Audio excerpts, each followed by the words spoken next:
today we've got a very special guest on the channel. It's not often we get a special guest on this channel. This time last year we had Benjamin Bloom on the channel, and this year I'd like to think we've upgraded a little bit in terms of championship heroes. I'll stop laughing there. We've got Matt SB on Lexa's finally by a lot of requests from people as well. How have you been, Matt? I'm good, Alex. Pleasure to come on. I love your channel. Yeah, excited to talk some football. I've been good. How have you been? I have been absolutely brilliant. Honestly, just even starting this, I wouldn't even really think that I'd be doing collabs, really, to be honest with you. And I think the growth on your channel is actually something that a lot of people actually want to know a little bit more, because I remembered when you watched my first video, it was nearly a year ago, actually. It was my early predictions from last year. You had under 1,000 subs. I think you just only cracked over 500 by that time as well.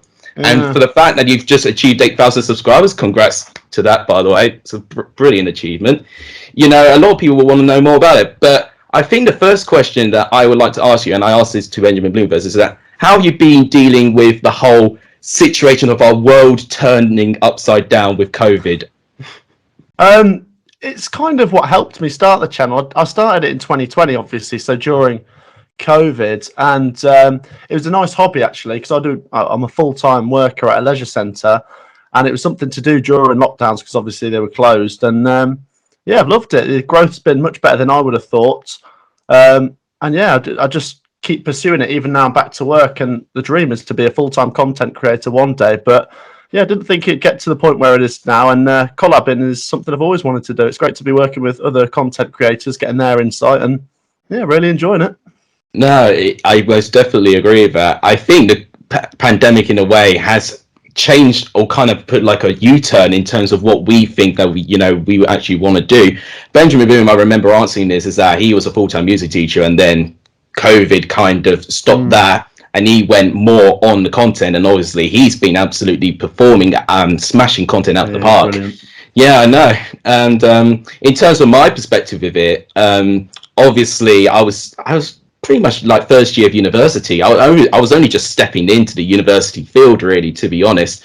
I started just after I finished my A-levels, actually, which might be a peculiar time for me to start it, but it was when my A-levels were done. They were like June time, and we had a whole summer of absolutely nothing to do. I couldn't find a job. I couldn't find an apprenticeship elsewhere. I mean, my viewers know already about the situation for me to get me to a university, but basically I've had to apply to over 10 different firms, and they all said no to me. I was just like, oh, brilliant. I'm going to be, at this rate, doing nothing next year. So in the end of it, that's when university came. But actually before that, just to kind of fill the time and actually to manage that stress, was actually YouTube. And I remember to this day, I uploaded on the 4th of July, Independence Day, 2019, and it was on Frank Lampard becoming the Chelsea manager, which was quite topical at the time. It was actually within only 2 hours of him being announced. But obviously working with the drowned tools that I had, only having iMovie on my phone and literally only being able to export pictures from computer to phone,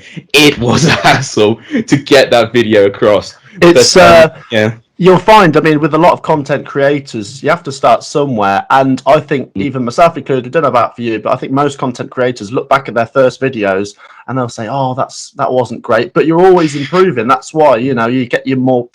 I've invested in equipment, things like that, and that's what you've got to do to build it. And like I say, the dream for me would be a content creator one day. It's going the right way about it. I feel like I've had an advantage because I've got a few friends that are content creators. You know, some of the guests on my channel, George, Cookie. So it does help to know people. And I think doing what we're doing here, collabing, really helps because you can give each other tips and give each other, you know, your extra viewers. You can pass it on, things like that. So it's really important to do. I'm loving content creating. I think you're doing really well as well. Like I say, I followed you for a little while, and yeah, we're both going in the right direction, mate.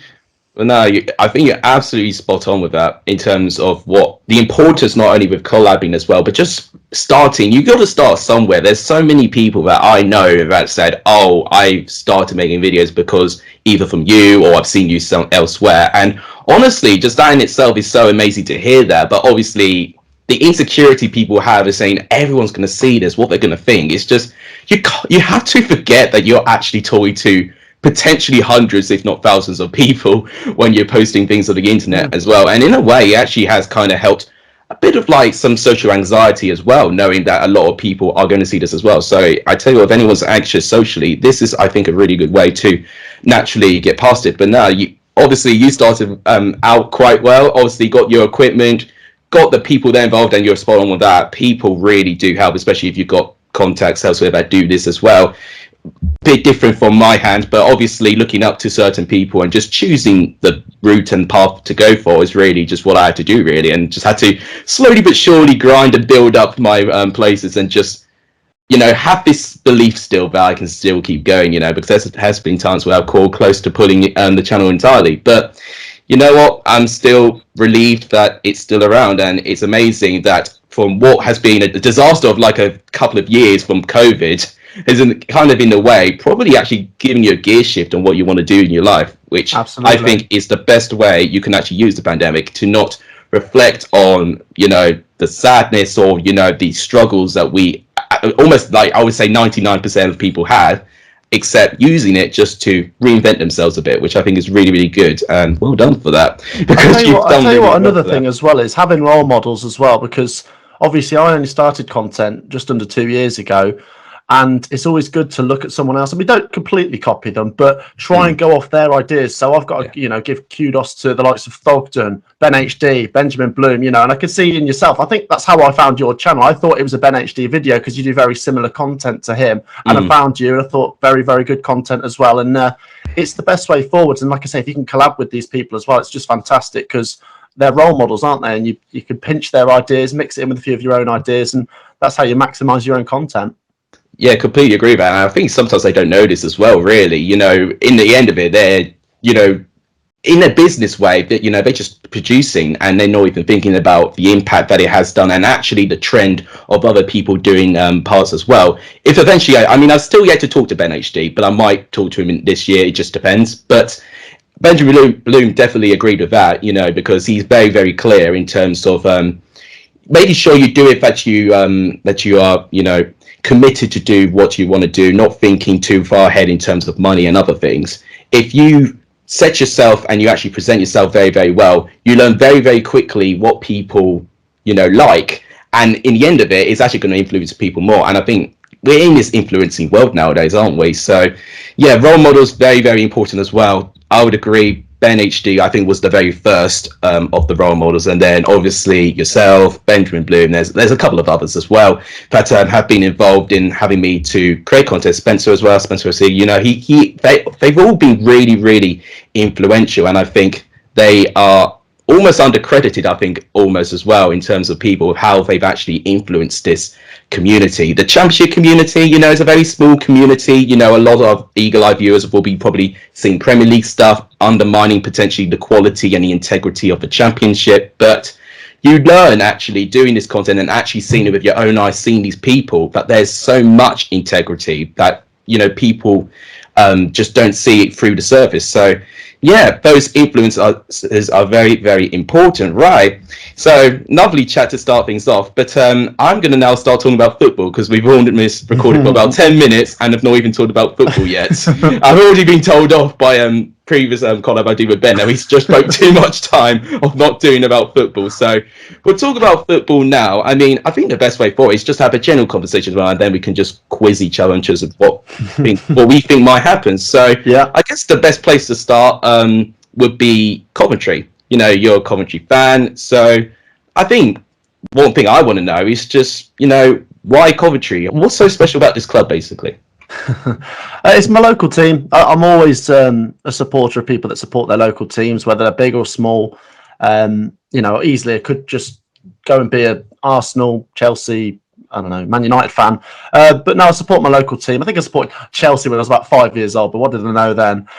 So yeah, support your local team. I'm from Coventry, and I think you get more joy out of it that way. No disrespect to people that are Manchester City, Manchester United fans, but you get the highs and the lows if you support your local team. If you're a Man City fan, you're winning every week, so you don't really get to experience the highs of a win after a defeat, sort of thing. And I love it because it's been so crazy with Coventry City. I was getting proper depressed 3 or 4 years ago when we were going down the divisions, because we went down to League Two. For Coventry, the older viewers would definitely remember us as a Premier League team. I was about 2 years old when we got relegated from the Premier League, but we'd been there for 34 years. and we'd won the FA Cup in that time. I mean, we weren't a big Premier League team, but we were consistently in there, sort of like, Southampton or Palace, a bit like those teams today.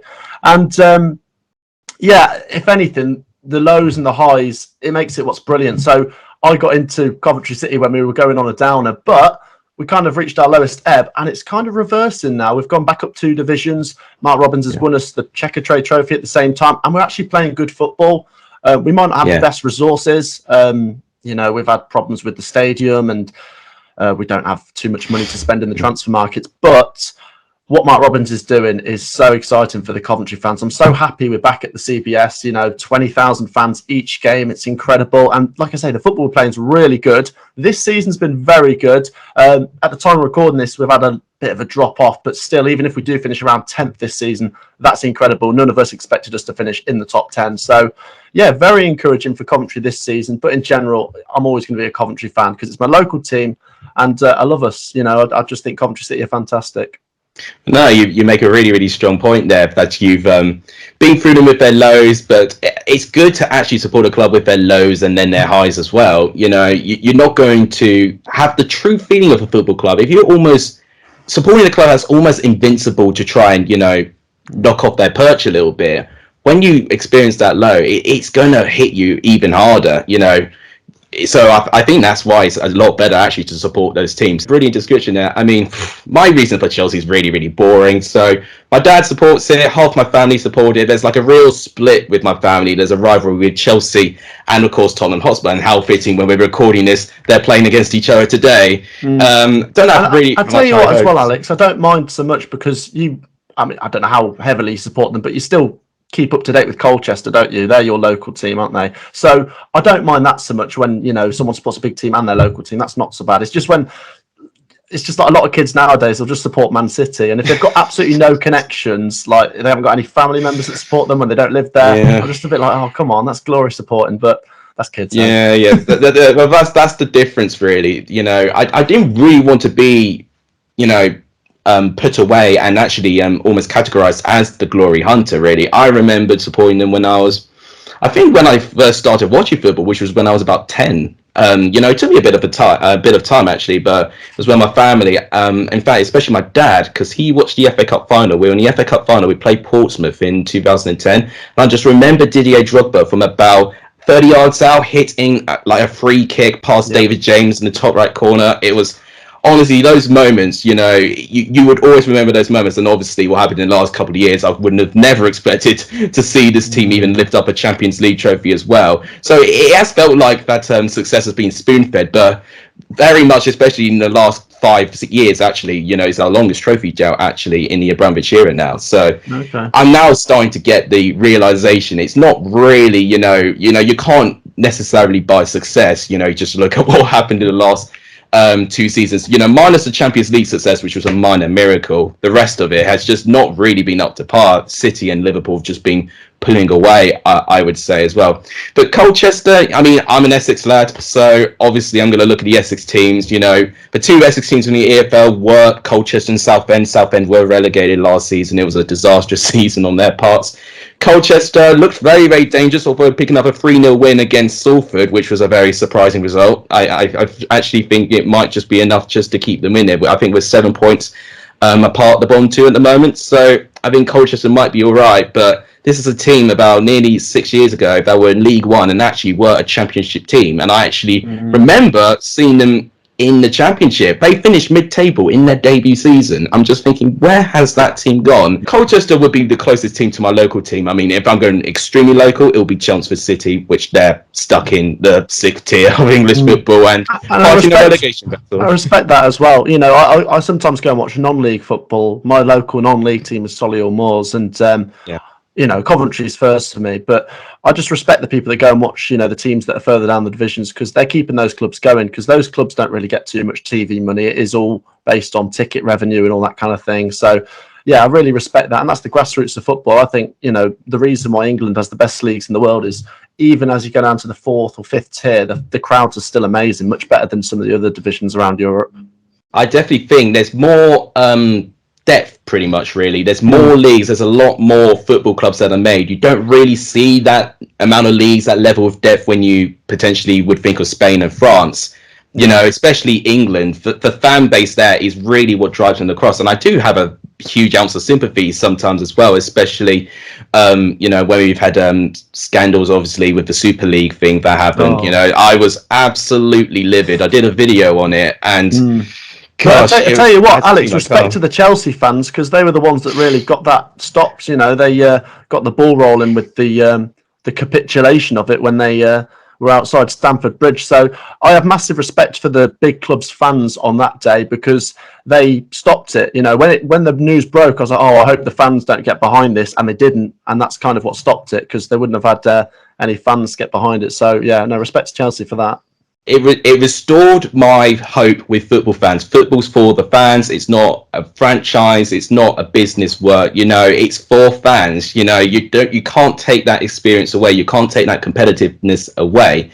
Those other teams who are going to not just stay in the Premier League and not have these so-called franchises, as they were putting them, you know, it was a disgrace. I really wasn't happy, really, to be honest. But obviously, the way that's gone, you know, I've been all right. But then, obviously, you know, at the moment, COVID, whilst we've been talking about how it's been a little bit of a positive for us in terms of what we've been doing, it's been a huge negative with certain clubs going to administration and getting really, really close. Wigan almost went down quite recently, but now are on the up and looking like they could return to the Championship after completely storming League One as well. They've got a lot of games in hand and already top of the table. But you probably know where I'm going with this. Derby County, who literally, as of recording, probably potentially would only have about a couple of weeks, maybe in a couple of months, to save themselves. There's so many finger pointing. There's so many different things being said in the news, different statements. A lot of, you know, it's a mess, really. I can't put my mind around it, really, to be honest. And I would hate to be in that situation. But yeah, what's your overall thoughts with Derby County? I've never seen such a mess, and I'm a Coventry fan. You know, it's really you would be used to that mess by now, the stadium situation. Yeah, I'm an expert. It's really hard to unpick that, because it's so complicated. It's been stemming for a couple of years now, obviously going back to when they've been fiddling and cheating and whatever. But the thing that really frustrates me when anything happens in football with these clubs, you know, and I'm not saying that Derby County shouldn't be punished, you know, because if they've broken the rules, they should. But what happens is the supporters suffer, and I just feel so bad for the Derby County supporters, because each time they get a little bit of hope this season, it gets dashed away from them, and it's such a setback when they've been doing so well on the pitch. Each week something brand new comes out off the pitch, and I don't know how the players keep going, to be honest. You know, respect to the Derby County players, I think the fans keep them going, but it's such a mess. I really hope it gets resolved. They need some clarity. Hopefully by the end of the season it'll be sorted. I think the Derby County fans would take relegation if it meant they could start afresh next year with new owners and just no problems off the field anymore. But it's not as easy as that. I know, but 100%. I think even at this point they would almost accept. I think even with the 21 points, they accepted that they would be going down, you know, potentially, and hoping things would get resolved. It means getting relegated, but it means that they can potentially find a bidder and they can start pumping money, you know, to the club and actually use it properly. Then they would 100% take that. You know, it means the season League One, they lose their streak in the Championship. I think they're the longest lasting Championship club. I think it's 17 consecutive seasons they spent there. I did a video on clubs ranked on the most points collected in the Championship ever, and Derby have come up atop, unsurprisingly, because they've been the only team who've really spent all their seasons, minus that one Premier League season, which they would not want to be remembered about. But I completely agree. It's so messy because the claims don't help. The Mel Morris situation with Pride Park and his purchase of that. There's just at least 3 really big problems that could take weeks, if not months, to resolve. What I really don't like as well is just the rush of it as well, the deadlines, and it's just so much pressure. And that is what the fans are, and, you know, the supporters are really worried about. It's that time, it's that pressure, really. You know, if the deadlines weren't so tight and so strict and so ruthless of, the consequences of their actions. Because as you said, one new thing almost happens and you question the timing of it as well. They started off, with the embargo, and then obviously it was the first points deduction, and then it was the second one, and then obviously the fresh embargo in January, and then obviously the administration, which was right in the middle of that. So yeah, overall, really disappointed with Derby, and well, not really with Derby, but more or less with the EFL and just the whole situation. I really feel incredibly sorry for them, and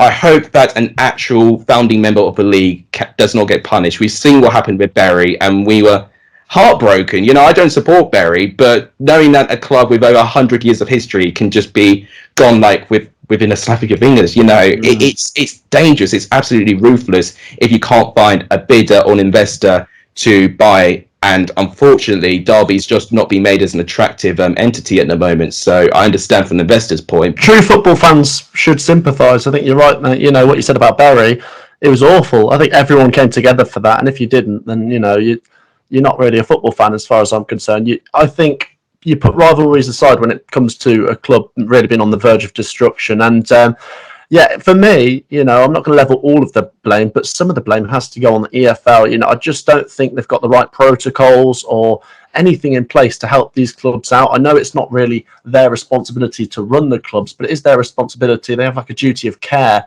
And, like I say, Derby County, they broke some rules, punished them, but it's so funny when you see clubs like Coventry, Derby, Reading, Portsmouth, these clubs over the years that have been punished for things that don't even compare to the Super League idea. They didn't really get punished. They got fines, which is nothing to those big clubs. It really does grind my gears. Wrist, isn't it? Yeah, it grinds my gears because I think the Football League clubs are, like I say, a lot of them are the founding members. You've got a lot of grassroots teams here, and they all make up English football. They make up the English football pyramid. And it just frustrates me that the Football League seem incompetent at times to deal with things. And like I say, I hope Derby County get it sorted soon. Yeah, you just lose this integrity. I think over half of the 12 founding member clubs are actually outside the Premier League. And I think a lot of people do forget that. They probably think it's Arsenal, Chelsea, City, those people, they weren't there right at the start. If you were truly invested in football, you would know who started off.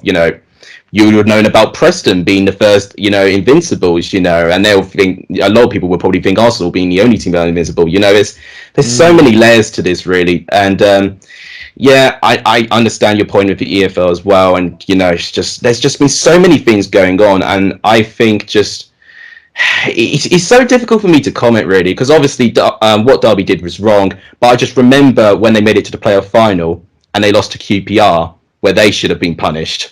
And of course, Bobby Zamora scored the winner, didn't he? Yeah. And that was when Derby were actually abiding the rules. Yeah, it was just a number of years. It started off in Frank Lampard's era, I believe, when the cheating really, really started. And then obviously they gambled. They were close, but it didn't pay off. And the gambling of success just needs to stop. And just rely on your homegrown talent. If you rely on your homegrown talent, and I'll look actually teams like Coventry and especially Luton Town as an example of that. They don't spend crazy a lot of money, but with the quality of football they play, it's very easy, to actually have a really good style of football and still actually do well in your season. So it's not always about splashing the cash. And I think the influence of what the Premier League clubs, for what I would say, that's what the Championship owners need to just try and get rid of. They just need to accept that, with the EFL protocols, as tight as they are, if they don't get changed, just don't do anything that's going to risk, breaking them, because obviously we've seen what's happened with Bury. We saw what nearly happened to Bolton, what nearly happened to Wigan, what nearly happened to Portsmouth, even Coventry. They just need to stick with it, and they're probably frustrated with that. Obviously, that's just like the underlying problem we have with Derby. I want to talk more about the teams who've just been absolutely killing it in the Championship. And I think what better place to start to talk about top of the Championship, Fulham. We've already cracked 70 goals. They just can't stop scoring, can't they? 22 in their last 4. They scored 3 against Stoke yesterday, and that was quite low for them, actually. I know. Considering they've been hitting 6s and 7s, it's ridiculous. I think Fulham are going to break all kinds of records this season. They're just very good, aren't they? I don't know why. I go back to the start of the season when we all did our championship table predictions. I put them in the playoffs. What was I thinking? They are just too good, aren't they? You think Mitrovic is a cheat code in the championship. He's too good. Yeah. Harry Wilson, I could go on about all of them. They're just fantastic. But yeah, I watched them against Reading 7-0, and they weren't. I don't even think they got into the fifth gear. They were just going quite steadily. Yeah. They scored 7, and then 6 against Birmingham, and then 3 against Stoke yesterday. No one's going to stop them. And you look at Blackburn and Bournemouth, who've been, well, not wobbling, but they've lost their last game or so. So Fulham aren't going to be caught, as far as I'm concerned. I think they're back in the Premier League. Well, 8-point gap. You know, it would have to take quite a fair big bottling. Yeah, quite the fall off. I would agree. They'll need to have a couple more of those Coventry results for them to only we can stop them. I know. Only Coventry. They'll probably be the thing you win this year. You scored 4 against Fulham. To be honest, we're going away to Fulham in April, and I feel like they're going to serve us some revenge. I'm a bit worried for that one. Well, you would hope if they're automatically promoted already, they could just kind of take it down a gear, maybe. But if it's a point to promotion or 3 points for promotion, fasten your seatbelts is all I can say.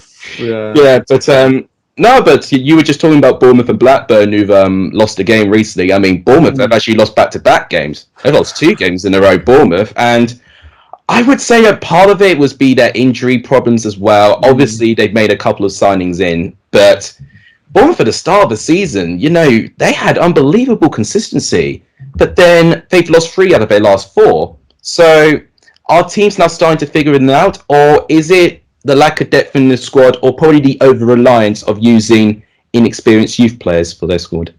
It's probably a mix of everything. You're right. You've hit the nail on the head with a few of those, you know, combinations that's probably set Bournemouth back a little bit. They haven't been terrible, but they don't want to go on a little bad losing run. They want to go back to winning ways, because they did have a little run, I think, through November and December where they dropped off, and then they got back to winning ways, and now it's like they're dropping back off again. So yeah, they need to be careful, because this is what cost them automatics last season, bad runs, and I don't think they'll fall away to an extent where they finish outside the playoffs. They're too good for that. But if they're not careful, you have got Blackburn Rovers, QPR, West Brom on their tails, and yeah, the whole City result surprised me yesterday, because the Luton away game, I think that's always going to be tricky, even for the likes of Fulham and Bournemouth. Luton are a decent team. No disrespect to Hull, but Bournemouth were at home, and I backed Bournemouth 3-0 there. But fair play to Hull. They've been very good this week. They beat Blackburn as well. So, yeah, Bournemouth probably need a few players to come back from injuries and maybe shift the systems about. But I think Scott Parker's a good manager.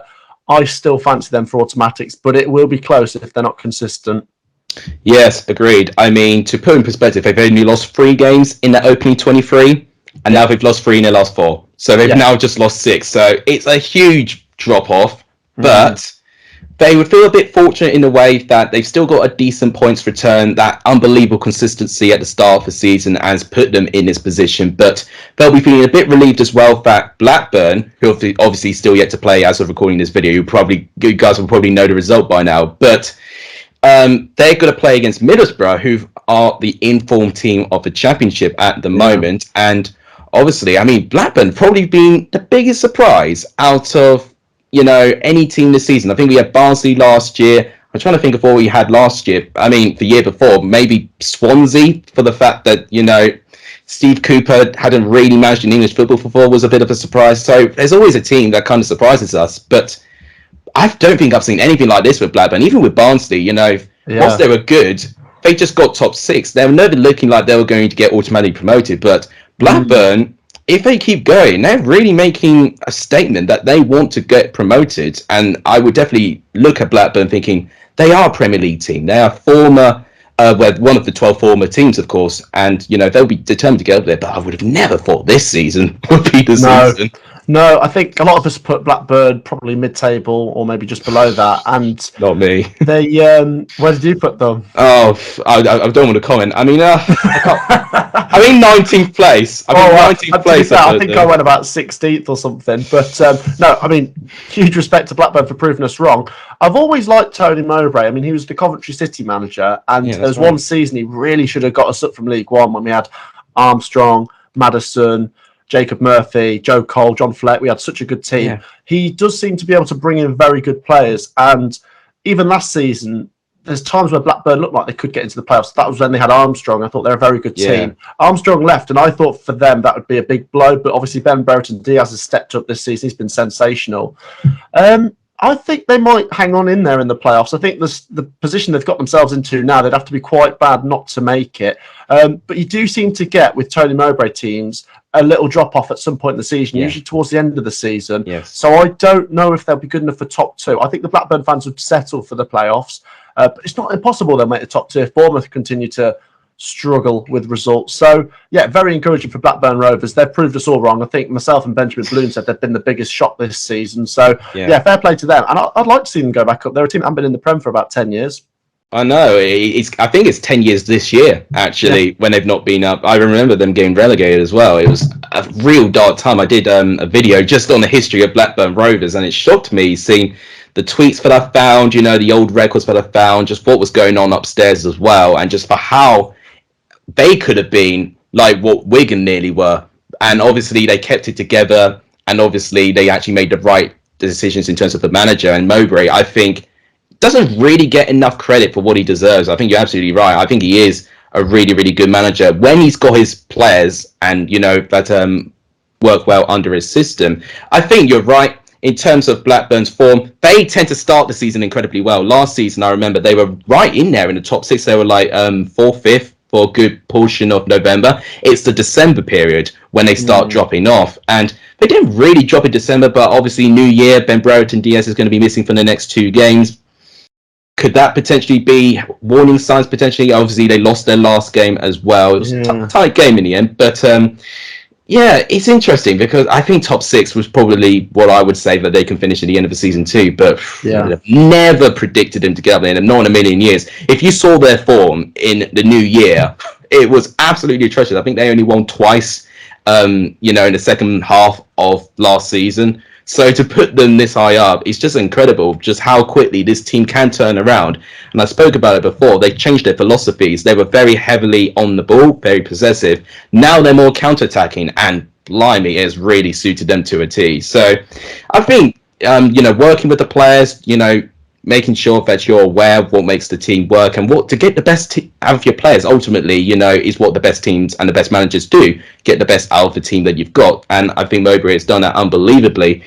I will just quickly go on with the rest of the top 6. We've got QPR, West Brom and Huddersfield, obviously on 47, 45, and 44 points respectively. Huddersfield being another team that I don't think anyone predicted in the top 6 either. I don't think they get talked about a lot, but they've been surprising as well, haven't they? Yeah, it's funny because you get a team like Blackburn that are the biggest shock. So when you get the second biggest shock, which is probably Huddersfield, they don't get spoken about so much.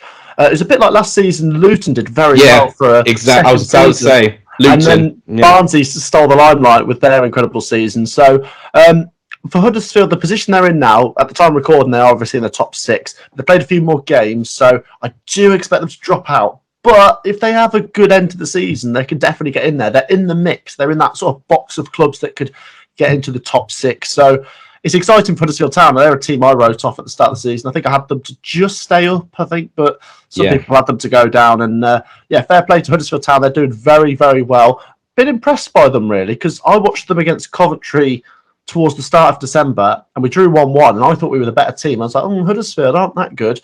And then since then, they've been on a very good run. So they either seem to play well, or when they don't play well, still find a way of getting results. So, very good for Huddersfield fans. I've spoken to 1 or 2 of them. I think a few of them saying they're probably not Premier League ready. They reckon if they were to sneak up through the playoffs, they'd come straight back down. But you can't turn your nose at getting promoted, can you? Exactly. Even if the squad might not be ready, I think a lot of people, I'm thinking back, this is quite a throwback, when Hull were first promoted to the Premier League, it was a championship level squad at best, and they shocked the world. They went unbeaten for quite a fair bit of the season, and obviously they narrowly surved in the end, and obviously Phil Brown, wasn't it? Yeah, Phil Brown had his antics there. Yeah, with the microphone on the final day. Yeah, the microphone, final day, and the team talk on the pitch. I remember those moments as well. That's the football I grew up watching. But, I remember that. I miss him now, and I've not seen him since he managed Southend, funnily enough. So I would have quite familiar with him. But Huddersfield have been incredible as well. I was literally just about to say, last season Luton were a perfect example of that. Finishing ninth place with that squad and that budget is incredible in itself.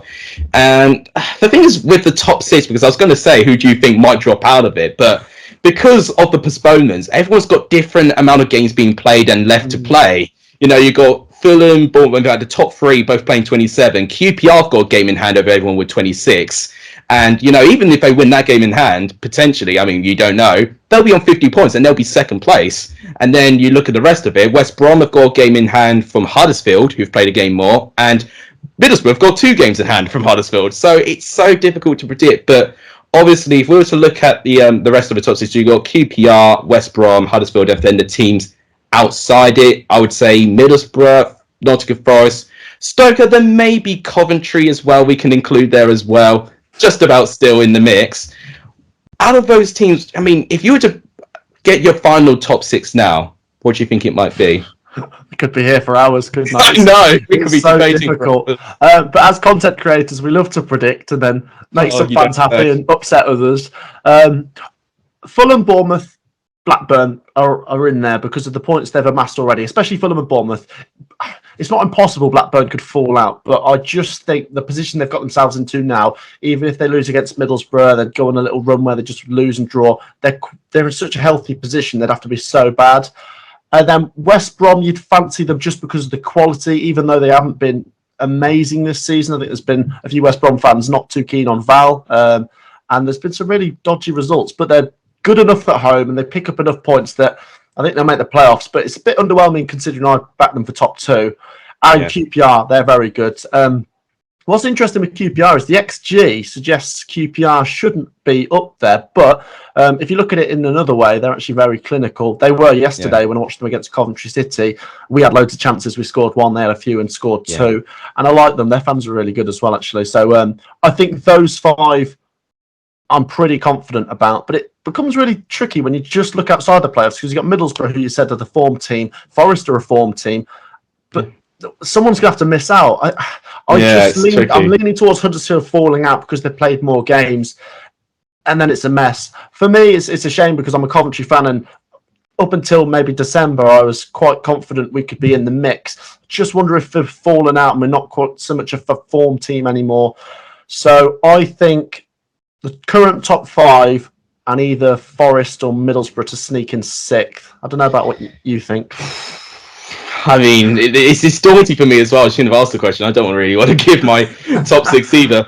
Fulham first, I think that's one thing we can definitely confirm. They'll win the league unless they go on repeat Blackburn's form from last year and just not win a single game.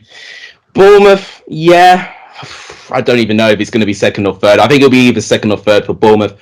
Blackburn, I think they're good enough to stay in there as long as Ben Brereton still continues to bang the goals that he's been. He's been an incredible player this season, probably one of the players of the season considering his previous goal-scoring forms.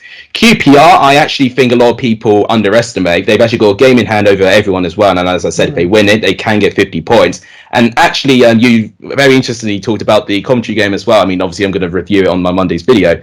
And what I noticed, obviously, loads of chances for Coventry, but the complete antithesis when it came to taking your chances. Coventry couldn't, and QPR did. And I think in terms of big chances, QPR had 4 big chances and they missed 3 of them. So even if they took those big chances, QPR could have won by more. And I think Coventry only had 1 big chance in the game, which I think resulted to their goal. So naturally, I really like QPR, actually. I think what they've done really, really well with actually, I spoke about it actually on your channel when we did our video for how much they improved their goal scoring form. Defense, I still hold a couple of question marks, I would say, in a couple of areas. But if they carry on being as clinical as they are, they'll definitely be up there. So I'll stick with that top 4. West Brom, there was a time, you said that they've been quite underwhelming, but they had a poor run of form. They actually went through a goalless drought with away games. I think they had 3 consecutive away games without scoring a goal, and they looked really in danger at one point as well, especially leading up to this weekend. They were on the same amount of points as Middlesbrough. If they'd have not got a result against Peterborough, you could have even seen West Brom fall outside the top 6 entirely. Big game, that Peterborough game, because I saw it was 0-0 with about 15 minutes to go, and that would have been a big setback if they hadn't have won that. So, big result. Yeah. They ran riot towards the end, but They need that to be a point where they can kick on from. But it kind of reminded me of the last game they played against Peterborough as well. Although Peterborough were more effective, they held them off to the 91st minute rather than the 75th minute this time. But yeah, West Brom, you would say you should back based on the squad quality, but I'm not ruling them out potentially falling out.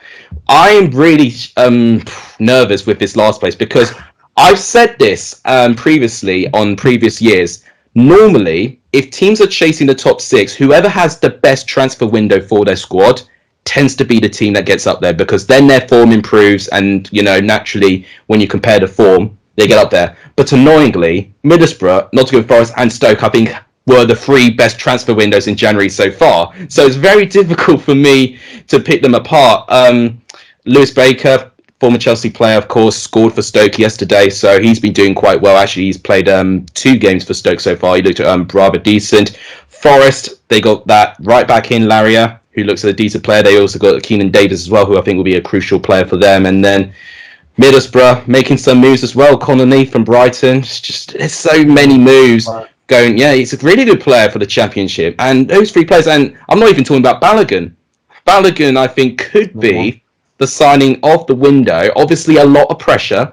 And obviously, if it doesn't work out, I'm almost going to foreshadow a potential theme that we had, with Derby or, these other FFP rules or whatever. But if Middlesbrough get promoted with that, then fair result, because then they'll be able to pay all those debts out, because I think Balogun's wages are ridiculous. But you know what? I might just say that Middlesbrough might get the last place. And I think, God, it's so tricky, because the thing is, Huddersfield have played more games, and that's why I'm putting them down. But I'm not ruling Huddersfield out to do anything, because I think the way they played, actually underrated the way under Corberan as well. Very expansive football, actually, and actually versatile too, because like you said against Coventry, whilst they actually were quite creative to start off with and Coventry had the better chances, they actually sat back quite a bit and actually were defensively quite organised. And when you've got that perfect balance, I spoke about it with Benjamin Bloom last year about Swansea. They had that perfect balance of attack and defence, and it could really help a team get there. And obviously they were in the top 6 for that season, but I have a feeling Huddersfield will actually fall down as far as 8th, which sounds absolutely crazy, but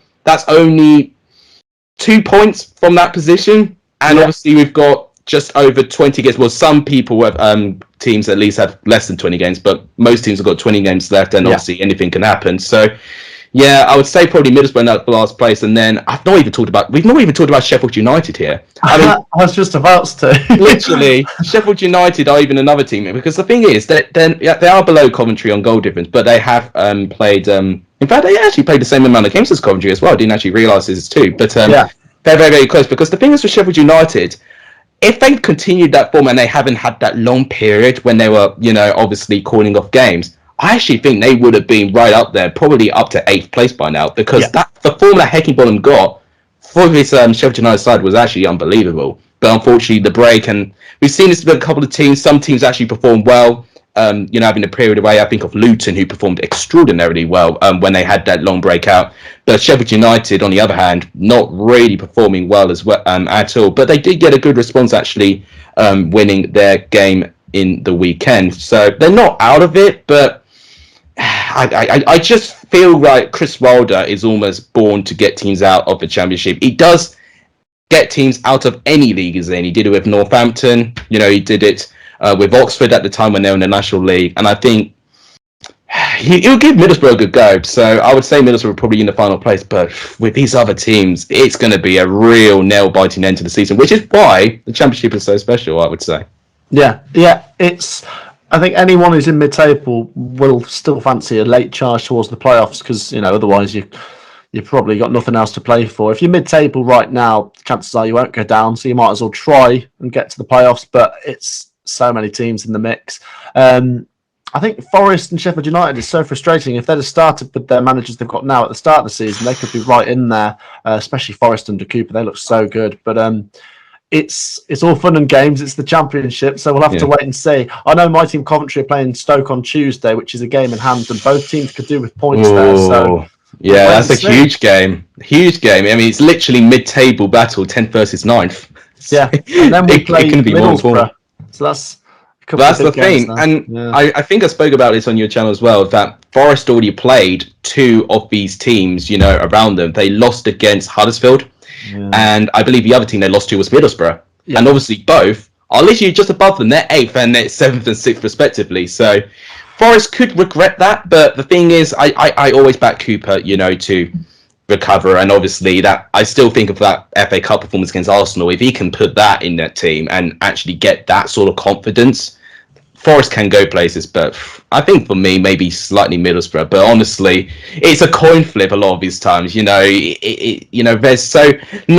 not a lot that separates these teams at all. So I'll be very happy to be proven wrong there. So if we were to talk about the rest of the league, I mean, if we're looking at mid-table, I mean, I know Blackpool actually are on the same amount of points as Sheffield United, but they have played 2 games more. So I'm almost saying they might just be out of it. But honestly, unbelievable season Blackpool have had. Then you've got Luton mid-table as well, 13th. They've got games in hand though, so God, even they can enter it. Wow. Millwall have fallen out a bit, but they're still 14th. Preston have gone a bit of a resurgence, but obviously didn't manage to win this weekend against Swansea. Bristol City and then Swansea, would be the other teams there. Then Birmingham and Hull would be the other 2 teams you'd be considered safe as well. So that's pretty much the mid-table part. I mean, we don't really have a lot to say about the middle part of the table. I mean, we could quickly talk about Blackpool, I guess. So, I mean, How impressed have you been with Blackpool? Yeah, the best newly promoted team this season. It's reflected in the table. They had such a good run, after about 6 games, because they struggled for a win, and then, like I said before, October to November was their strongest. They kept winning at that point, and they just keep chipping in wins now. I think it's looking mid-table, isn't it, or just below that, which Blackpool would take. There was a point where they were near the playoffs, but I suppose a lot of teams can get near the playoffs at the start of the season. You just have to win a few games and you're in there. Later on in the season, a win can only take you so far because the points are more spread out. So I think Blackpool is a good win against Millwall at the weekend. Yeah, good win. I think someone had mentioned before that they'd only beaten the newly promoted teams recently. They've beaten like Peterborough and Hull, and since that's the only wins they've had in like the last 2 months or something. So yeah, great win for Blackpool against a solid Millwall team, and to be level on points with Sheffield United. Okay, they played a couple more games. Is very good because these two were 2 divisions apart last season. The mid-table section is very interesting actually. You see Luton Town are on 35 points, but they've got a couple of games in hand. I'm just excited for when all these games in hand get played and we can actually see where teams are, because a lot of teams are in false positions. Swansea, I need to call them Swansea Town. Swansea City, they've got a couple of games in hand, so it'll be interesting to see where they finish as well. They got a good win against Preston. Yeah, I think the thing is with that mid-table is that they kind of stay there because it's inconsistent form, really. And unless they move, I think the only way they're going to move is either they go through a winning streak, like obviously what Blackburn did, or they go on a big losing streak. And I think that's the only way you're going to see significant movement, even with those games in hand. I think that's the only way you're going to see. So I say pretty much from Blackpool to Hull downwards, you would imagine that these cluster of teams will stay in or around that position unless a couple of them go on a horrific run of form. I mean, Birmingham could have been one of those teams, but they picked up a really good win against bottom of the table Barnsley in the weekend. And I feel like with the signing they made of Ono Hernandez could potentially be the player. He is a good player, and I think he could be the one that could potentially just keep them stabilised. Obviously, there's a lot of tension going on with that club at the moment, but we could be there talking for hours about different problems with other clubs.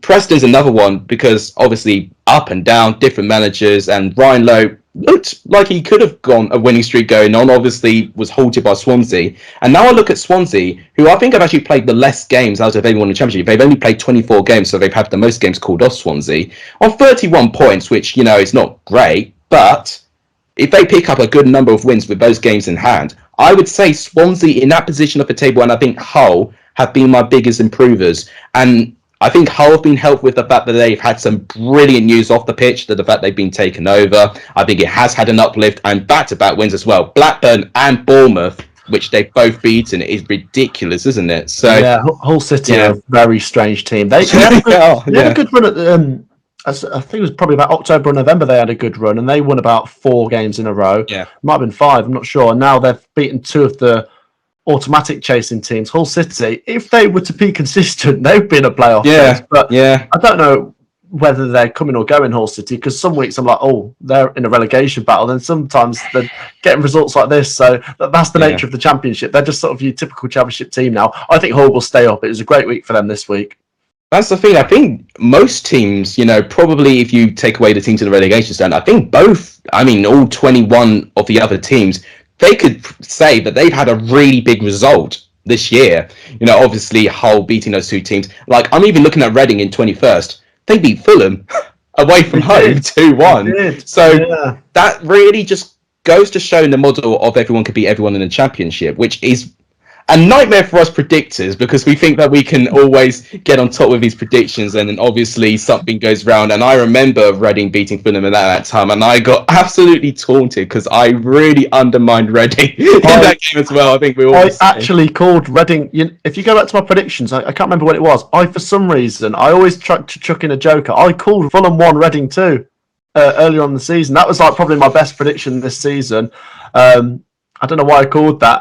If it would have been played now, I wouldn't have called that, because we've seen recently they've lost 7-0 to them. But yeah, that's my prediction exactly. of the season, that one.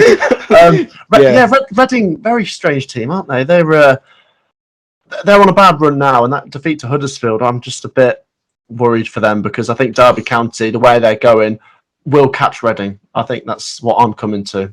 Yeah, almost the hope of Reading really is that, if more things go wrong for Derby, it actually increases their chances of going up. But what I will say, I know it probably will be, but I think the things with them, they're still 3 points ahead of Peterborough. Peterborough, for me, have just been so unreliable when it comes to these really clutch games. They've not, even when they have picked up wins for me, they've just randomly just turned up. One bit of fortune can go their way, and then eventually all the players will sparkle and actually get some confidence in. But I think Peterborough, for me, whilst they did have a bit of hope near the beginning of the season, I think even if they're only 3 points behind, I just think the quality of the bottom three has just not been up to par in recent years. I remember my first time I recorded the championship season, we had that ridiculous season where you needed 48 points to survive and Charlton went down. And I was just thinking, wow, gone were the days where you had to get over 1 point a game. Even you gain 1.1 points per game, you could still get relegated. But obviously, that I think is changing this year. I mean, we're looking at Barnsley, who've only won 2 games in 25. That is, in terms of a win rate percentage, that's below 10%.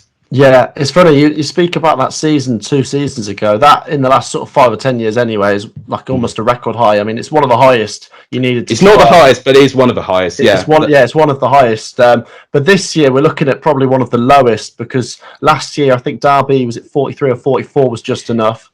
It was 43. 43. I think it was. And this season, 43 at the moment would more than be enough. They're averaging.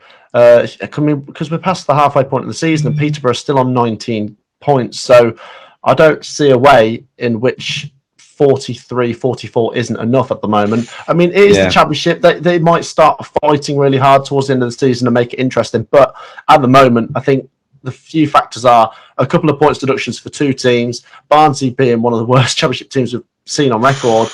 It's all pointing towards a low tide. So it's encouraging for Peterborough and Reading that they could survive with less points than usual, but it's not great. I just don't have much hope for Barnsley, to be honest. I think their model of recruiting managers that are not necessarily known in the English game has worked before, but there's also a risk with that as well. And I think losing a captain figure of Alex Moore was the catalyst.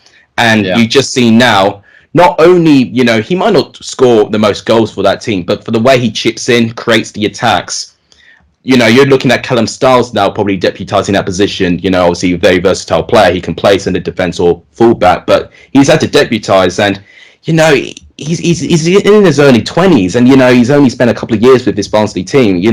It's the youngest team in the league, and sometimes when you've got a young team, it can be beneficial, but when you lack that experience, it can bite you. And I think it's shown that with Barnsley. I think they needed a real disciplined, serial winning manager to get the best out of this team. So it's a shame what's happening with Barnsley, because obviously they had that fantastic season last year and you thought maybe Barnsley Football Club might build something there, but it just goes to show you can't take those things for granted. I mean, let's say if Blackburn don't go up, they could fight a relegation battle next year. It could really be that crazy, especially if someone like Ben Broughton Diaz gets to move to the Premier League, where he's getting so many links right now. To go back to your best prediction, I mean, I don't really have a prediction that I'm proud of this season, really, to be honest, but I have always remembered one prediction which I literally made up out of thin air. It was my first ever season, and I think It was one of the last games of the season. Swansea played Luton Town. Swansea were right up there in the top 6, and Luton Town were fighting for survival. I predicted a 1-0 Luton Town win. And I just remember it was, I think it was Kazenga Lualua who scored the last goal in the 89th minute. I literally just put a tweet out thinking, wow. Yeah. Like, how did I call this one? Because it was shocking. And that was before we were used to Luton winning games 1-0 on the road. That's the thing. It became a thing last season. They'd win games on the road 1-0. So, yeah, that is a very good prediction because you're right. Luton Town in that season they looked nailed on to go down as well as Barnsley. Just Graham Jones just wasn't the fit, wasn't he? They needed Nathan Jones back. They got the wrong Jones in charge. Yeah, they did. Yeah, it's. I think as well that can give Barnsley some encouragement for this season because we've discussed a low tide, which could benefit Barnsley. I mean, they're in a bad position now, but they can get away with just being slightly bad this season because there's such bad quality down the bottom. That is and the true. fact that they did it before 2 seasons ago, I know they've not got the same players and manager, but they need to try and find a little rhythm of form. And I'm not saying win every game, but just chuck in a win every 3 or 4 games, and that'll see them moving up the table because the pace of this snail race is very slow. Yes, I agree. Get going a little bit. At the moment, they're only picking up draws every now and then. I mean, you just talk about the pace of a snail race. With Derby, all these other teams have had a 21-point head start for them, and Derby have already overtaken Barnsley just around in the halfway stage, which just goes to show how slow these teams have been. Gosh, yeah, I still even remember when they survived. Final day of the season, I think it was Clark O'Dore, 91st minute, denying Brentford automatics as well, and surviving in the last day of the season. I mean, it was helped with Wigan's administration, but what a moment that was for Barnsley. That whole season was unbelievable. They beat Forest in the last minute, the game before that as well, didn't they? I think they won their last 2 games in the last minute. Yeah. That is... I mean, that's the sort of stuff of it's the stuff of dreams, isn't it? It was quite sensational that, and then last season was even bigger of dreams. It's just mental what they did last season. I think they've got to try and believe still. They've got to keep fighting. I know a few people are like, well, Barnsley are League One now, but like I say, it is a snail race this season, so it's not impossible for Barnsley to just pluck a few wins, and they'd be the story of the season if they survive now because of the position they're in. With just 2 wins, they'll see 20 points and they'll overtake Peterborough. And at this rate, I would probably see a League One team more likely to win in the Championship than Peterborough at the moment. They've been completely poor. Peterborough reminded me a bit like Rotherham. I think you touched on the quality maybe not being enough. Rotherham, that's sometimes the case when they come up, and they're running along the line. They're the team just below the dotted line, so they're always within touching distance, but they might just fall a couple of points short, which would be so frustrating. But that can be the difference. Peterborough, another team like Barnsley, if they just pick up a couple more wins, if they just go back to winning home games, then they could get out of this because Reading aren't exactly moving. I'll tell you who they do remind me of, Peterborough. I mean, you said Rotherham, but I actually would say the Rotherham team from last year would actually give Peterborough a game. I actually think Rotherham were quite unlucky to be relegated in the position that they were in. They had that COVID problem last year. They remind me a little bit of MK Dons. Don't know if you remember them when they were in the Championship. The amount of goals they scored, because actually one thing that's been really good about this Peterborough side was the goals they scored.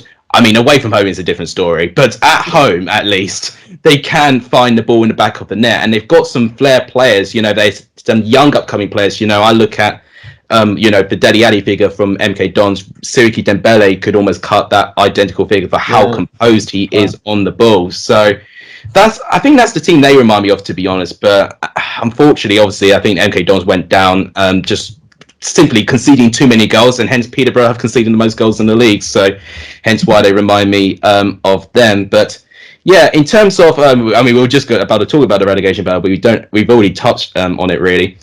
What would you say would be your bottom 3? I mean, we were just talking about how teams could recover, and it's a snail race, but if you had to put money on it now, what would be your bottom 3? Yeah, it's a good point you said that as well. Putting money on it now, so if someone sees this video in 3 weeks' time and it's all completely wrong, we're talking about it on the 23rd of January. I'm going to say Barnsley have got to be a pick.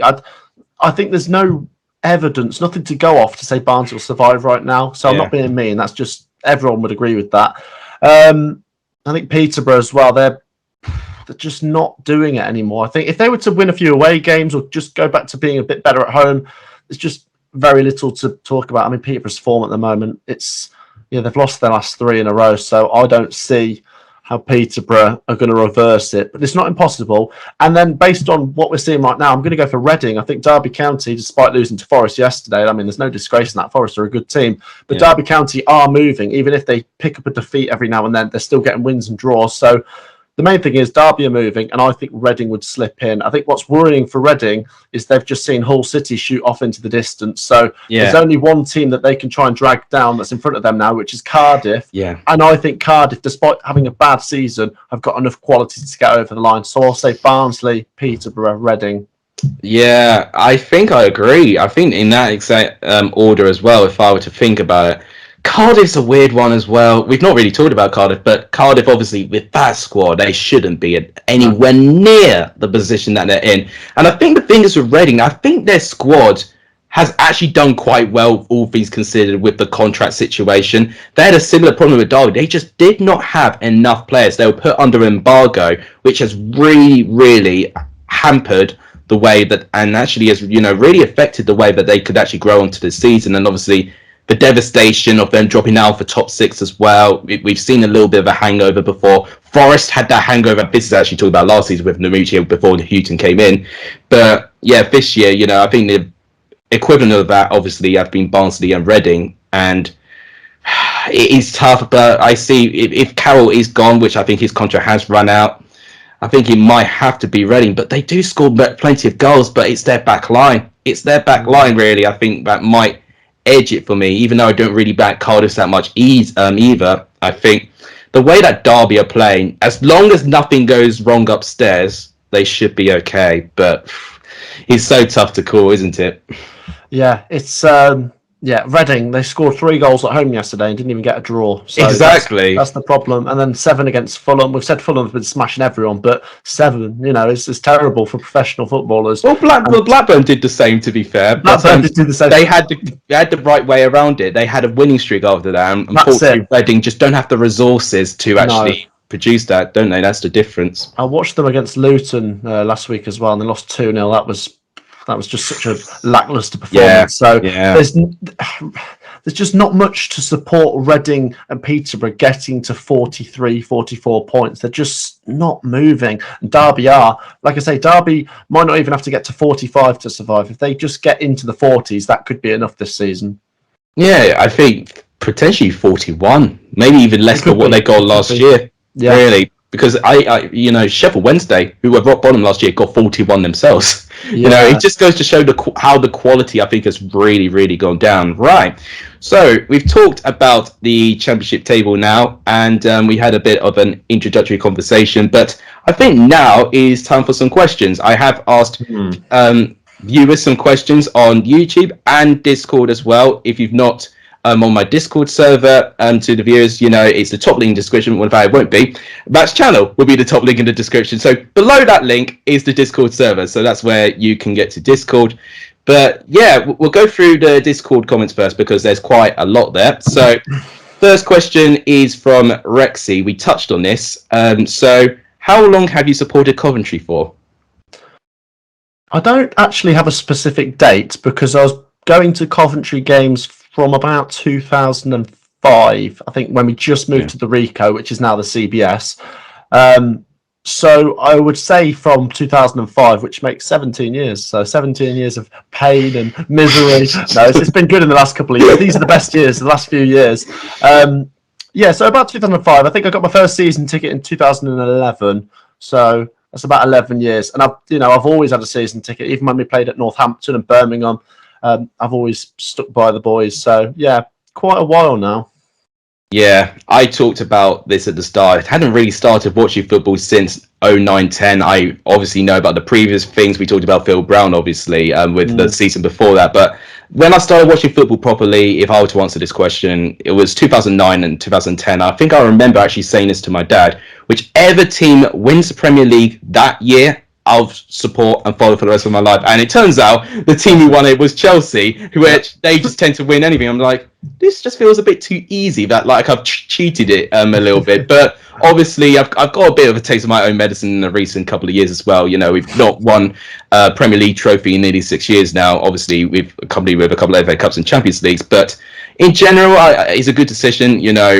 because obviously, you know, half of my family at least support Chelsea, and you know, I'm still really yet to really go to games properly. I think the last time I went to a game was actually Colchester. They had an FA Cup game. I believe it was the third round game against, I think it was Chesterfield, and they got absolutely destroyed. And Chesterfield obviously are now down in the National League. They were a League One team as they were, but yeah, I mean, in general, you know, I miss that atmosphere. It's just been such a long time, and obviously I think travel's been a big factor why I've just not been going as much, but definitely when university is finished and a bit of independence is brought into my life a little bit, definitely want to make going to stadiums just a little bit more of a routine, and obviously I'll be able to probably afford it at that time as well, you know. That's a big factor too, but that's probably how long I'll be supporting them. So yeah, about 10 years, which is absolutely crazy. It's been that long. So Charlie Brown is another viewer on my channel, and he's asked a couple of questions, so I'll start off with saying, you know, what do you think of your journey from your first video to your most recent video? We have briefly talked about it, but I guess, you know, your thoughts on your first video to now. What do you think? Yeah, something I didn't mention earlier actually is obviously I started the channel under the name Talk Coventry City. That's right. It, for me originally, I thought I'll just do Coventry City content. I think it was inspired by the name of Talk Norwich City. I don't know if you've seen them before. Yeah. No, exactly. Yeah. And it was just Coventry content for the first 6 months or so. And then I thought I'll branch out a bit because I enjoy the Championship in general. So Matt SB became the name, which is obviously my name with Sky Blues abbreviated. So it's still got a bit of Coventry in it, but then it doesn't.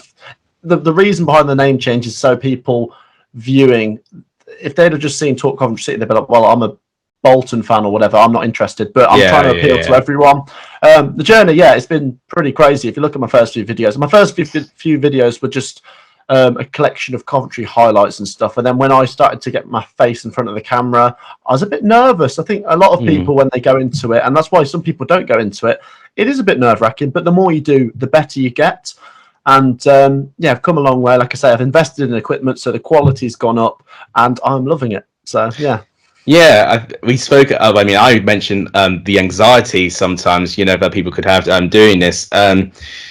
I mean, my viewers already probably know about the journey, but I'll just really quickly go around it. Obviously, I spoke about it already. The time of my life, you know, I just finished A levels. You know, I still wasn't really doing knowing what I was doing in my future, but I always had that kind of thought in my mind, thinking I want to actually give this a good go. You know, because I'm an avid YouTube viewer, whether it's watching gaming, whether it's watching predictions or commentary or any randomness that's on this channel or on this platform in general. So I always felt like I wanted to go at it, and obviously I previously said the equipment I had was so cheap, I just literally had my iPhone as the only source of editing that I had, and just literally exporting pictures from the internet and not even thinking about position.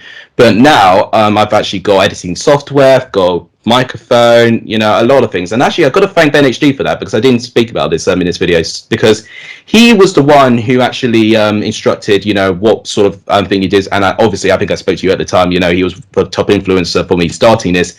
He hit me up on Twitter and actually explained, you know, his setup and all of that. And actually it was actually really humbling to know, you know, the content that he makes, you know, is great quality, but it seems so simplistic, and he made it sound so simplistic too. So I just thought, you know what, I'll use it. And then obviously within, I think it's taken a bit of a time to even try and get to the levels, even trying to make sure like it's respectful to his quality or whatever. But you work hard, you know, you listen to what people say, and obviously you learn a lot about yourself in that time as well.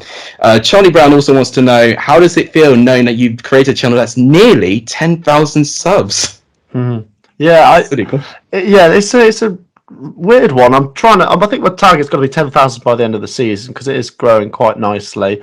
I've got to stay humble, got to stay grounded, you know, because getting numbers, you know, I mean, obviously people's got more numbers, as people's got less numbers, but for me, I didn't think I'd be in the position I am, and you know, I think I have to always pay respect to the people that view, because that's how you get into the position you are. So I've always, you know, tried to deliver as good a content as I can, and getting to 10,000 would be quite some achievement, because it's not been 2 years yet, and it's been, you know, very good journey. So yeah, I'm enjoying it. Like I say, the dream is to pursue this and go full time at some point, but like I say, stay grounded, keep delivering content, try and expand, you know, do different things so you can get different viewers, a wider range of viewers in. But I didn't think under 2 years would be at 8,000 subs. So, like I say, thank you to my viewers. I don't know, some of your viewers might view my stuff as well, but yeah, it's all due to you guys, really. Yeah, it's so important. The community is really I think the biggest factor in terms of actually getting an identity in YouTube in general. I mean, I've got a long way to go to be thinking those sorts of numbers, but you know, in a way, you know, and I think there's one thing I'll be talking about as well, is that if you get too fixated on analytics numbers and all of that and all those expectations you put on yourself, you know, it's just absolutely impossible not to criticize or, you know, yourself doing this as well. And it's very dangerous, and that can be very damaging as well, especially that you've worked potentially hours or sometimes days for content, and it's not quite got the reach that you've got. And that's why I really try not to think about that anymore. There's one other question Charlie said, which I'll go on to that, because that whole thing in itself of having that mindset nearly got me to quit what I did. So I think the best way really for it is that, you know, just literally just take the ride and just see where it takes you, really. You know, obviously I think I'm doing this, I mean, this will be my 3rd year doing this. So I started 2019 July, obviously, and then July this year will be 3 years. And I tell you what, if I get 1,000 before that, then, you know, that's at least a subscriber a day. You know, I've got to say, Nexus, I'm a big fan of yours. You know, I try and tune into all your videos and streams, so obviously, you know, I do that with other content creators. They do it with me. It's not just about I want them to do it in return. I you know, really do want to support other content creators. Sometimes nab others' ideas, you know, because not trying to copy everything someone does, but you can pinch things, bits of information. And yeah, no, I love watching yours. I think you'll easily get 1,000 before the end of the season. You're doing very, very well. You've had good growth recently. But like you say, it's not all about the analytics. You can't focus all too much on that. I didn't start YouTube for it to be a job. You know, it's got to be something you're interested in. It's got to be, for me, a hobby at the start, because I don't know what people know about YouTube, but you don't just start earning money straight away. You have to get a certain amount of subscribers and viewers. Like I say, I started it as a hobby during lockdown. I didn't think it'd be in a position where I'm actually earning money from it. But I still enjoy it. That's why I do it. It's got to be something you're interested in. You can't just make content about stuff you don't want to do, because, you know, the quality, people can see you're not interested. So yeah, we both love the championship, so that's why we like creating the content. And yeah, you do get your highs and lows. You have days where maybe you expected to get more viewers because you put more hard work into certain videos. But I think once you've done YouTube long enough, you know that'll happen. You get highs and lows, so you've got to live with it. Yeah. I mean, it kind of cued nicely to the next question, because I was going to say, because Charlie Brown's also asked, was there any bumps along the way or any specific bumps going in the way? I mean, you kind of really touched on a bit. You know, just sometimes it can just be a certain type of video. But was it like any sort of series or period of time, you know, that it was getting a bit frustrating at times? I don't have a particular period where anything was bad, actually. I've had compared to other content creators, I've had a very, you know, plain sailing journey, and like I say, that's thanks to the viewers. There are times where you put a lot of effort into certain videos or streams and you feel like you don't get the reward you deserved, but you get the flip of that. You sometimes do a stream or a video where you think it's just a standard thing, and it really blows up. And exactly, that's just YouTube for you. So no, my journey's been fairly comfortable. Hopefully it stays that way. I'm enjoying it. Like I say, if you do have your bad days though, you've got to try and remain positive and optimistic and not get too down about it. No, most definitely. And yeah, you know, you're really lucky with that as well. And I think one thing that my viewers potentially learn, you know, because they, you know, some of them have been with me, you know, right at the start from like 2019, and obviously the first year was tough. The first year was really tricky, because I think I was gaining like 0.6 subs a day at that time, so the rate wasn't really doing that well. I remembered near midway 2021, I think I got about 200 subs. And then obviously, you know, from that moment onwards, you know, it just kind of skyrocketed a bit. And I think when you commented on my first video, I think I was on, and I would go as far to say probably didn't have 400 subs at the time, and you had, I think, I got to estimate now, it's probably like 600, 700 odd. I think it was under 1,000, and you still had Talk Coventry City as your name at that time, obviously. But obviously, you know, I looked at you, you know, when you commented on my video thinking, God, I tell you what, that's the position that I thought I was going to be right at the start. But obviously it didn't turn out to be that way. But then it just turned from like, right, this is the position that I want to be in, so I'll work to be in that way. You know, so because you can't learn to expect things really, and that's with anything you do in life. You just can't have anything that's gift wrapped to you. You know, you'd be having a very privileged, you know, life if you had everything just gift wrapped to you when you don't put an ounce of work into it.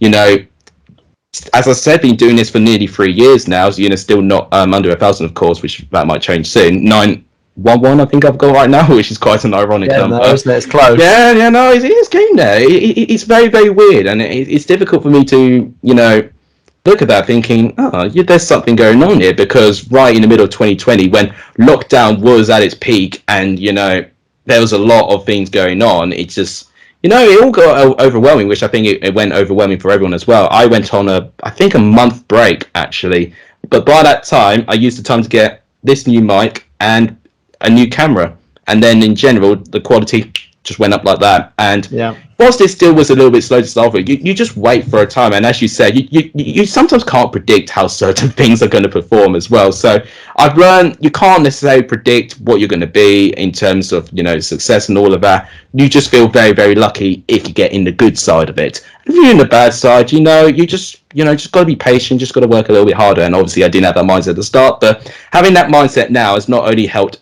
my well-being with YouTube, has actually helped my well-being outside of YouTube as well, which I think is even more important, because we don't do this full time. You know, you said you got a job at a leisure centre. I'm a teacher, but also I, you know, still doing my final year of university, still might even do an extra year. So we're really, really busy people on paper, but we still find a way to pursue our dreams and our hobbies. So yeah, honestly, I think we both, but you especially, with how well you've done really, really well with that. Oh, thank you. I'll say as well with YouTube, it's there's so many factors as well. When you first start, it's so hard to get it going, you know, because people that do find your channel, it's quite hard when you've just started as well, because YouTube doesn't necessarily recommend your videos so much. But when the first few people see it, if they look at your views and subscribers, they'll think, well, he's not big, I won't subscribe to him. So it's really hard to get that first 100 subs, and then it is a grind to get up to 1,000 as well. And once you pass certain thresholds, you find it is a bit more like people will find your content easier, and they'll look at the numbers and be more inclined to join on, because it's so hard to get going. And there is certain bumps in the road. We haven't really discussed if you get hate comments. I mean, thankfully I get too many. I don't know if you get many at all, but I know other content creators get a few, and when you do get it, it's not nice, but you've got it's part and parcel of YouTube. You've got to keep rolling.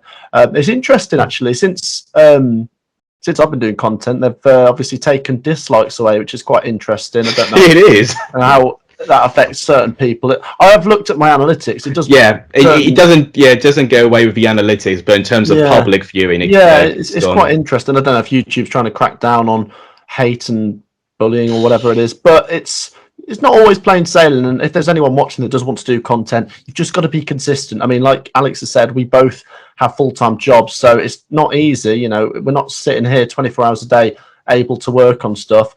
I sometimes have to rush back from work to just get going for a stream and have to set it all up. It's really hard work, but if you put the hours in, you should get rewarded eventually, and I think we're seeing that.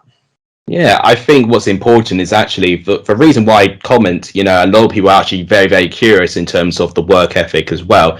I think a lot more people actually understand how hard you do have to work to actually make a living. I think the stereotype was you can make one video, you can make all this amount of money and all of that, but it's not like that at all. I already knew it wasn't going to be like that anyway, but the patience you got to have, just like as you said, is so, so important. We'll go through a couple of interesting questions now. So this is also from Charlie. If you can invite one member of the Championship YouTube community to a dinner party, who would it be?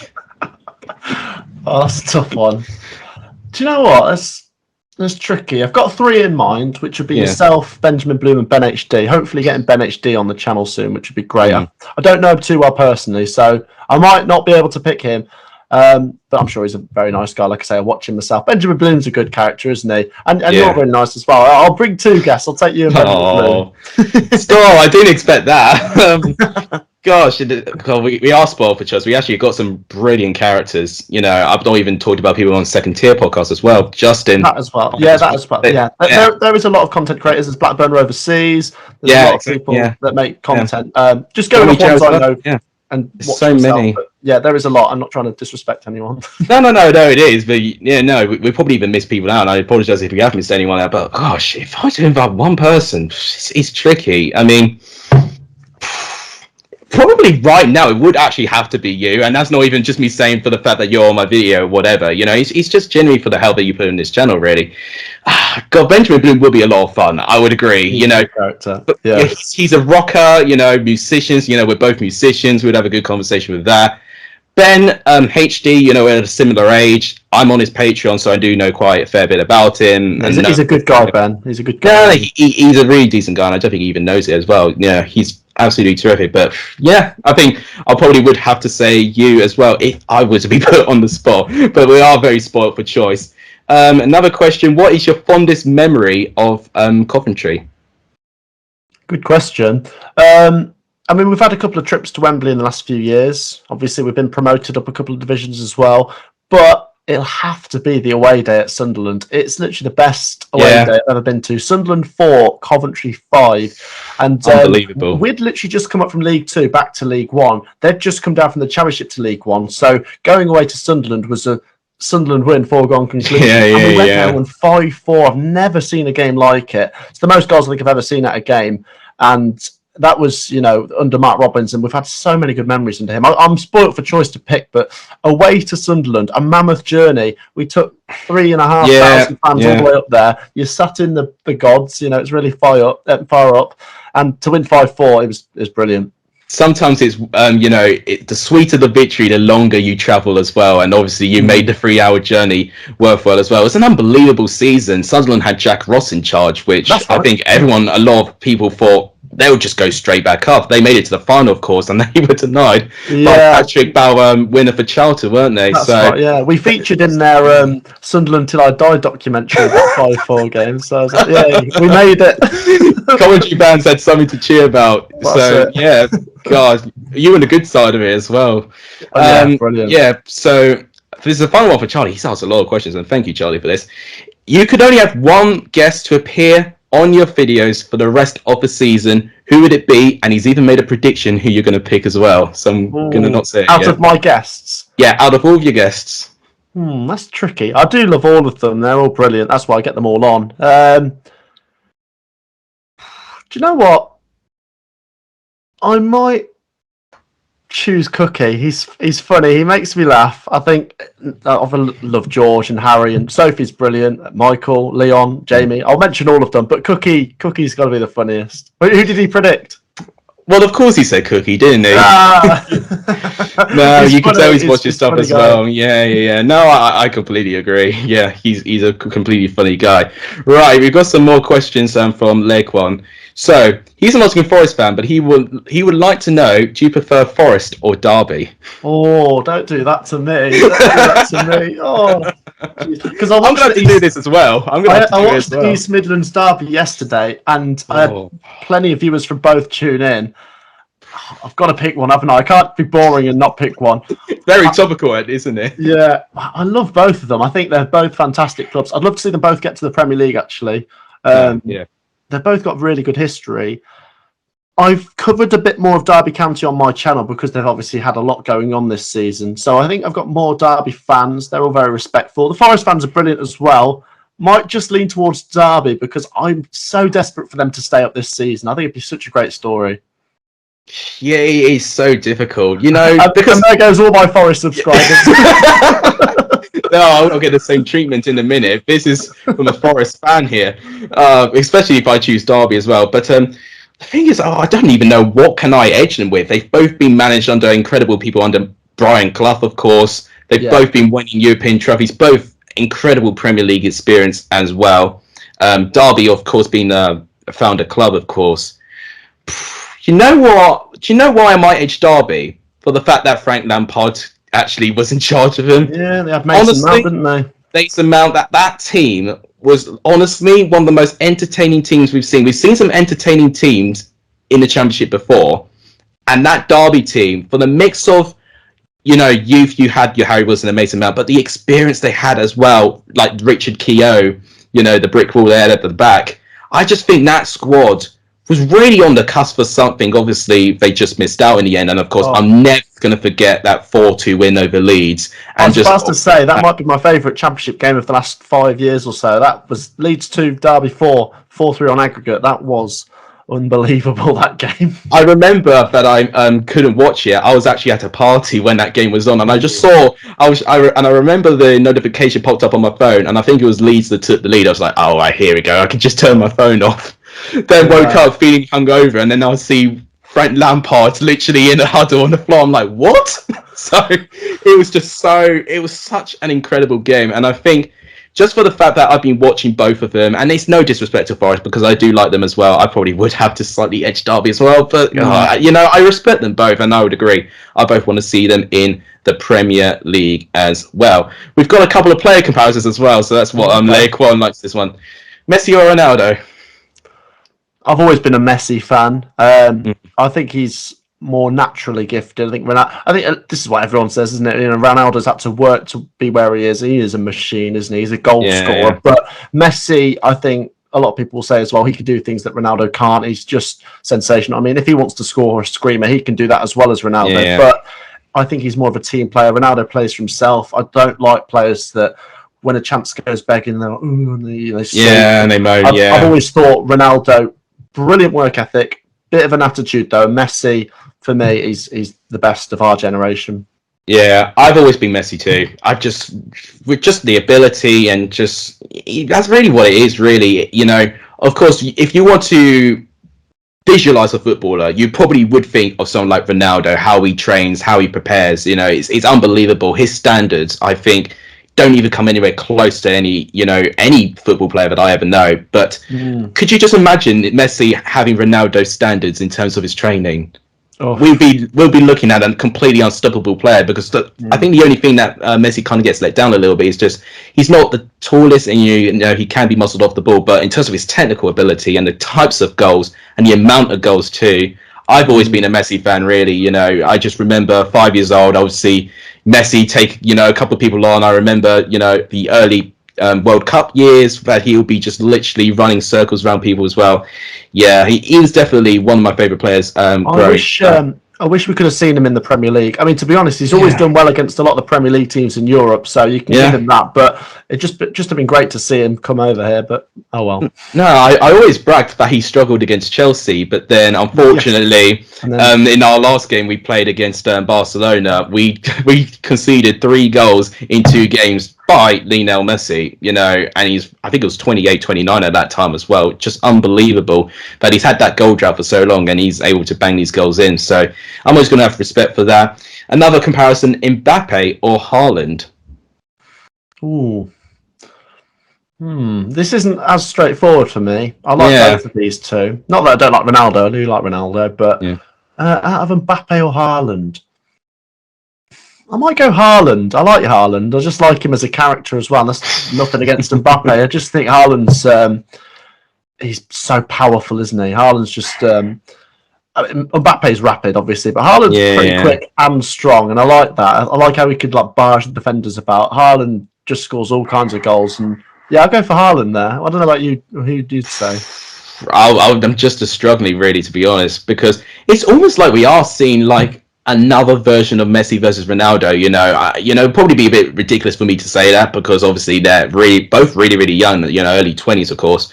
I would see Mbappe being a bit more like a Messi, but like a even faster Messi, in just the way he can hold the ball very well. In Haaland, for how strong he is, you can almost model him as a bit of a modern day Ronaldo, if that makes sense. But God, it's so tricky. But I don't know. I you know what? It's going to take me a long time to forget Mbappe's penalty miss in Euro 2020. I mean, 2021 technically, but that penalty miss in Switzerland, that was the moment for me that he could have proved a lot of people wrong, and France, I think, would have won the shootout if he scored as well. So I mean, obviously he's done it in the World Cup, in terms of he scored in the World Cup final. But you're right. I mean, it's it didn't look good that everyone scored their penalty except for Mbappe in the Euro shootout. Yeah, I know. Well, it's the pressure, isn't it? And I think I don't know. I just think Haaland probably deals with that pressure better, so that's probably why I might say him. But it'll be something that probably might change in the next couple of years' time. I think both could have very different careers. We've actually had two of the same question, and it's another comparison: a prime Luis Suarez or a prime Karim Benzema? Ooh, that's a tough one. Whoa. Because I love English football and I don't watch so much of the other leagues, I might go for Suarez because in his prime at Liverpool and even for Barcelona for a bit, he was just so good. Benzema's so good as well. That's a really tricky one. There's some good questions here. I might go for Suarez because I loved that Liverpool team with him and Sturridge and Sterling just bagging goals, and he used to score like hat tricks against Norwich and just everyone. And he scored from the halfway line, and he was devastatingly good. Only thing that lets Suarez down is his attitude and his fetish with biting people. So, but Benzema's so good as well. I might just go for Suarez because I have a thing for some of the players that have played in the Premier League. You know, Suarez was so good.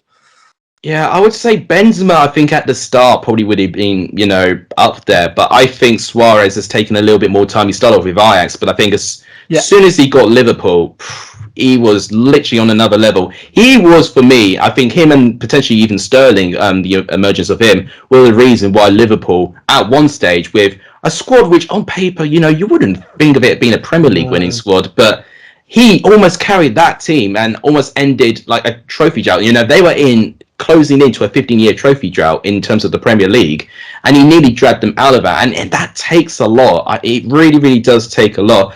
I mean, I even remember, like, I don't like Suarez, but I'm going to have to say Suarez. I just remember that game we played Liverpool at Anfield, where I think we were 2-1 up, and he should have got a red card, Suarez, because he bit Ivanovic on the shoulder.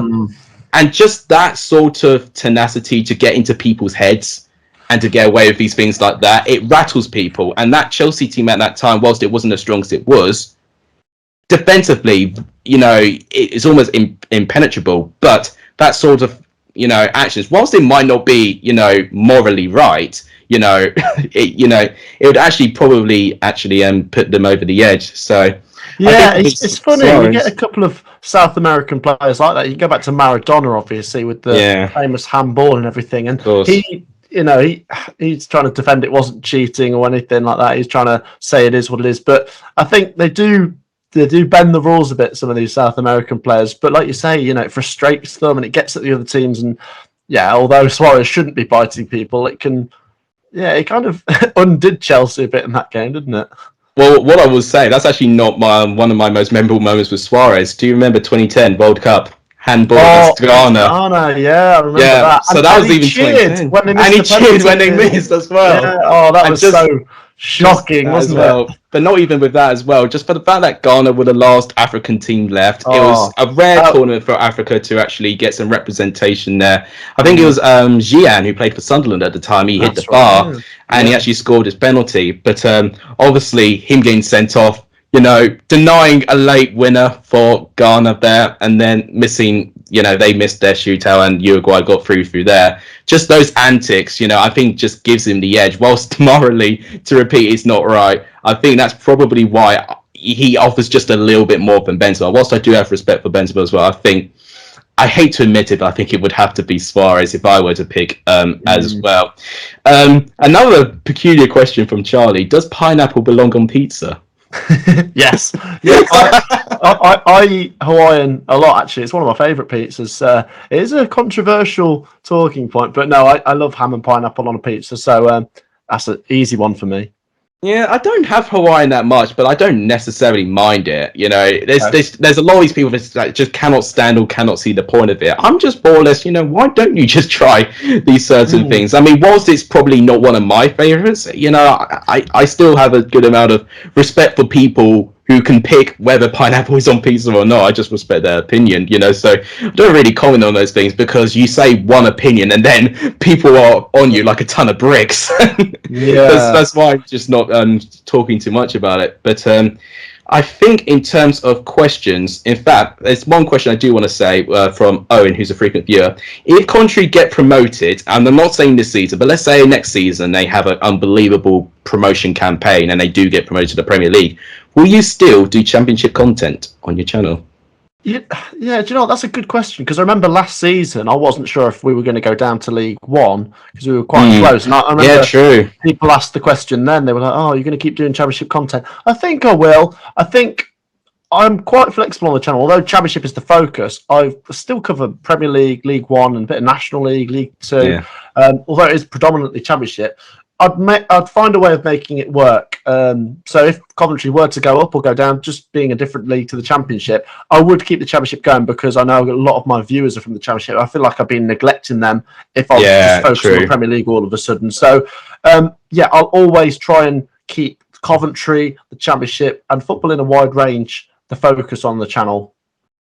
Yeah, I think that's the best answer you can give to that. It's so unpredictable, football. You so many teams just moving left, right, and centre. Naturally, you do have to try and adapt to that.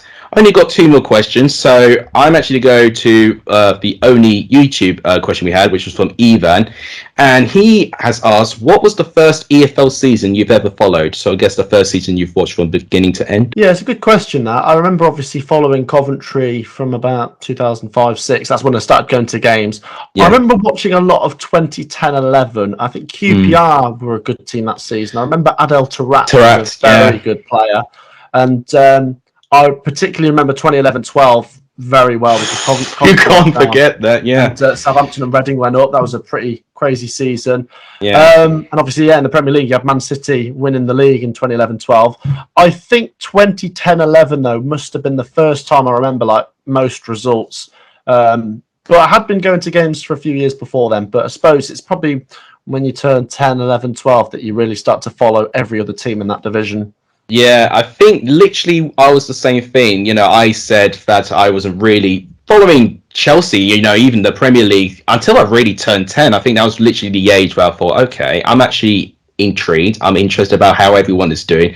And then naturally with the Championship, I think naturally with me realising teams can get relegated to an entirely different league and you can get new teams into a league, naturally I was curious. But naturally, I think, as silly as it sounds, you then learn that, you got bigger leagues as well. I think I even remember when I was 11 or something, finding out the Championship had 24 teams. I was like, wow, didn't even know that they can have such a thing. When you're at that young age, you think it's, very one-dimensional. And, in terms of these sort of things, you think it's just the same people. But no, that's the age really that I think all of us have realised that actually football is just more than the Premier League, which I think is really important. Unfortunately, I think a good majority of fans nowadays just stick to the Premier League. But when you do know that there's other football teams outside the Premier League and you learn what they have got to go through, the struggles that they've got to go through as well, you learn to appreciate football as well. So I would actually say, I think the same. 2009-10 probably for me, but 10-11 I think definitely from game 1 to the end was my first season as well. Yeah, it kind of feeds back into the last question, because although I'd love it if Coventry City get back into the Premier League, because it'd be amazing. That's where every team wants to get. You want to get promoted and climb the divisions. The Championship for me has always been fascinating, because just the concept of the playoffs, and it's such a diverse division. With the Premier League, it's to some extent predictable. Which teams are going to be where. Yeah. But in the Championship, you get things like Barnsley last season, you get Blackburn this season. So that's why even if Coventry get to the Premier League, I'd still focus quite heavily on the Championship, because it is such an interesting and fascinating division to follow. Completely agree, 100%. I think that's what I found as well. I was seeing teams like Plymouth Argyle there. I was like, wow, no disrespect to Plymouth, but when I was looking at teams like Chelsea and all of that, I'm thinking, where's Plymouth? you do naturally get curious. Of course, I know where Plymouth is now, but when I was 10 or 11, I had absolutely no idea, and you do get curious. That's really the age. You do get curious with things. And I think the final question, which I think is very apt, because a lot of our time, we spoke about our journeys on YouTube. Luke would like to know 3 tips if anyone were to start YouTube. Good question. 3.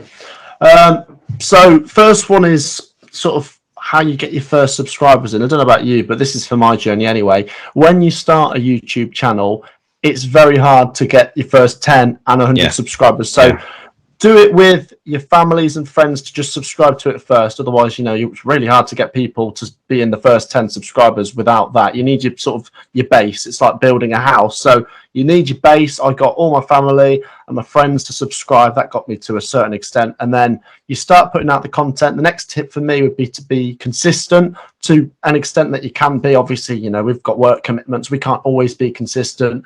And, if an emergency happens, that takes priority over YouTube. But if you can, try and be consistent. And the third one would be marketing. I know there's a lot of younger viewers that are probably thinking, what do you mean by that? I try and get my videos out as far as I can. So I use Facebook quite heavily. I'm in quite a few groups. I'm always trying to push my videos there. I should use Twitter a bit more. I try and plug my things on Instagram. So yeah, get your first subscribers in, try and be consistent, make it something you're interested about, and just push it in the right direction. Because if you don't push it, if you put a video out and don't try and tell anyone to watch it, then it might not, it's just blowing in the wind. No one will really, they won't get any traction on it. So if you get your friends to view the videos, then it's got a certain amount. And YouTube works in a way, there's something called algorithm that they like to see things get off to a good start, and then they'll push it more. So YouTube can help you. If you get things off to a good start, they'll kind of promote your video, and it'll be recommended to people that aren't your subscribers once it's got a certain amount of views and stuff.